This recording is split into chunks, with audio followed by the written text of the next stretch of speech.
Does the progressive left have a unified foreign policy? And then we're going to go into another article that kind of talks about more about this. So here's the question posed in this Daily Dot article. As the progressive left, I stumbled over that. As the progressive left in America has grown in strength over the last several years, there have been a number of pieces critiquing progressives on foreign policy. The argument is that while the left has a robust agenda on the domestic front, they are painfully lacking when it comes to international affairs. They have broad ideals, they argue, like being anti-war and anti-austerity, but few specifics. If you look closely at the position of America's left-wing leaders and organizations that support them, you will find that there is actually a coherent and thoughtful foreign policy on the left. The problem comes from the tendency to educate foreign policy with war that leads many in the political establishment to find the left lacking. So the truth is that this according to the article, the truth is there is a thoughtful and radical approach to international affairs merging. The left is just waiting for a figure who can articulate the vision.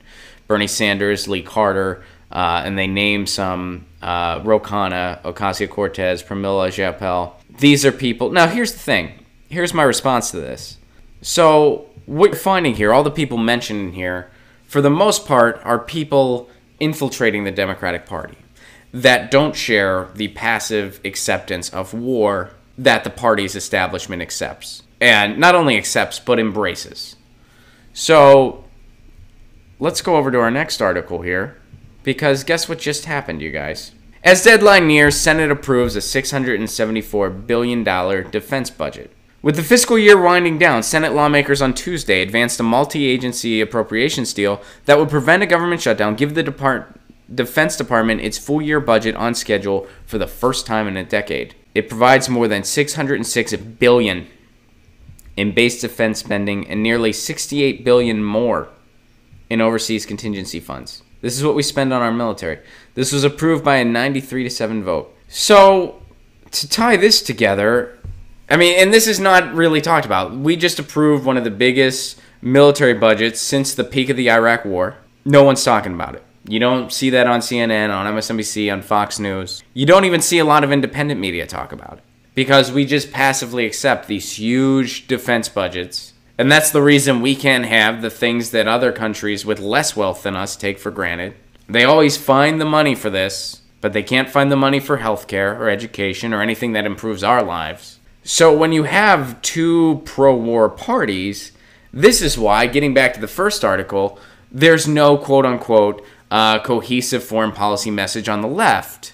Because there's nobody that's a non-interventionist, that's a peacenik, that actually wants to end our wars and invest that money at home. There's only a handful of people with that message. Some of them aren't even on the left.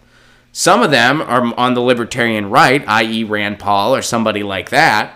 So there's not really a lot of power, at least on the electoral politics level. There's not really a lot of people that have enough sway. There's only so many people, is what I'm saying. There's only a small handful of people. They're scattered.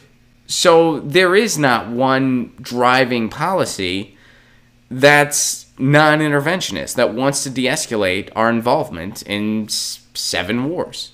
I don't think it's necessarily the fault of the anti-war progressives. I think it's the fault of the fact that there's just not a lot of them yet, because we passively accept, because no one talks about it. No one talks about the military budgets. I think that if there was, and this is part of the reason I think we need a third party. I think we need a brand new party, because if there was a party that really had clout and really had a movement behind them and big names behind them and could shine a light on, hey, this is what we do. This is what our military budget really is. And the general person started to become aware of this. That, you know, we don't have health care because we're fighting all these wars.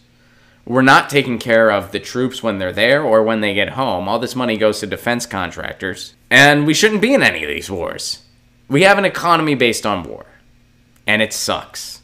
The war economy sucks. That's a theme on this show. The war economy sucks. So that's why there's not a driving force behind ending the wars, because we just pass these budgets behind closed doors, and Democrats just go right along with it. So on the establishment level, we have 2 pro-war parties. We have a few people in office. On the fringes, on the left, you have DSA members and stuff like that infiltrating the Democratic Party. They mentioned Lee Carter over in Virginia, Alexandria Ocasio-Cortez. Those are people infiltrating the Democratic Party. Then, of course, over on the right, you have the libertarian Rand Paul-esque person.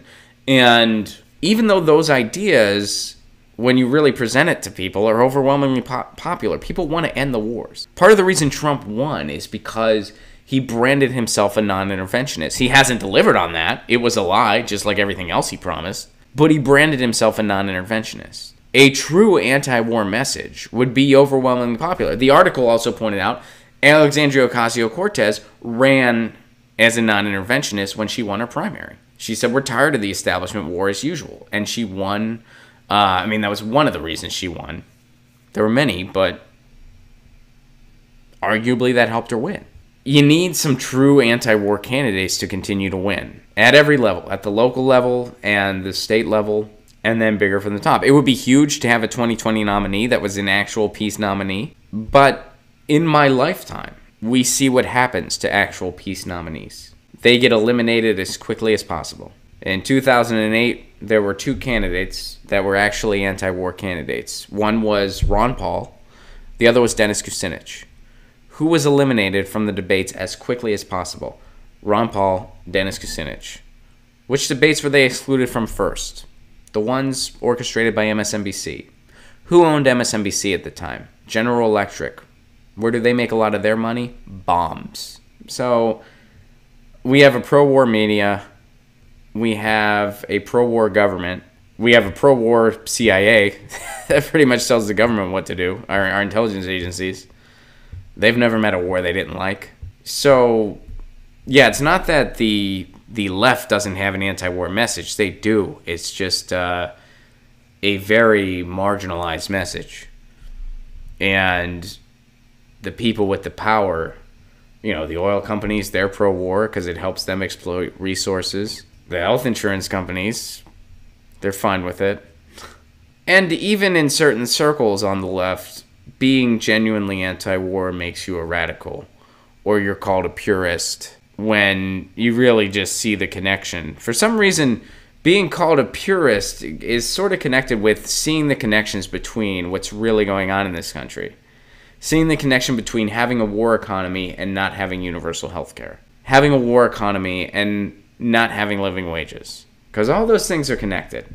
And the fix for that is not something that happens overnight. The fix for that is something that is going to take years. But there's no time to start like the present. And I think that having a new party would help that. A lot of people, they say, look, taking over, starting a new party would not happen overnight. Yeah, I know it wouldn't happen overnight.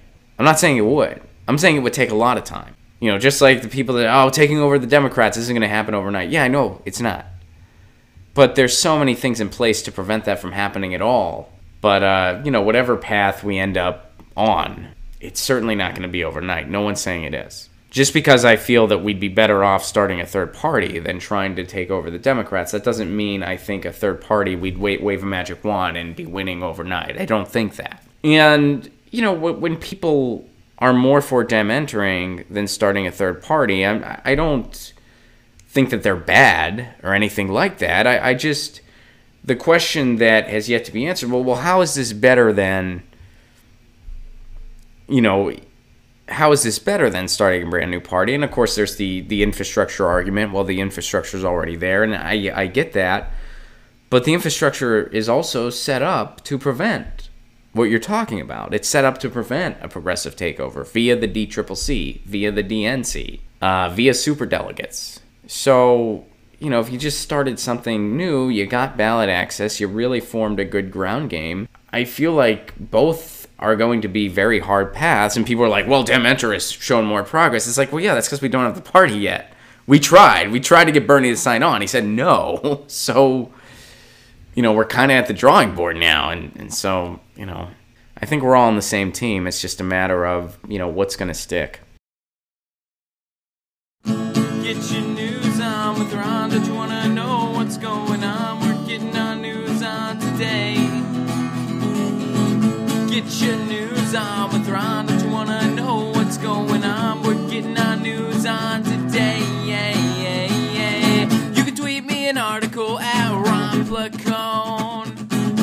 go through it together and make it our own. Get your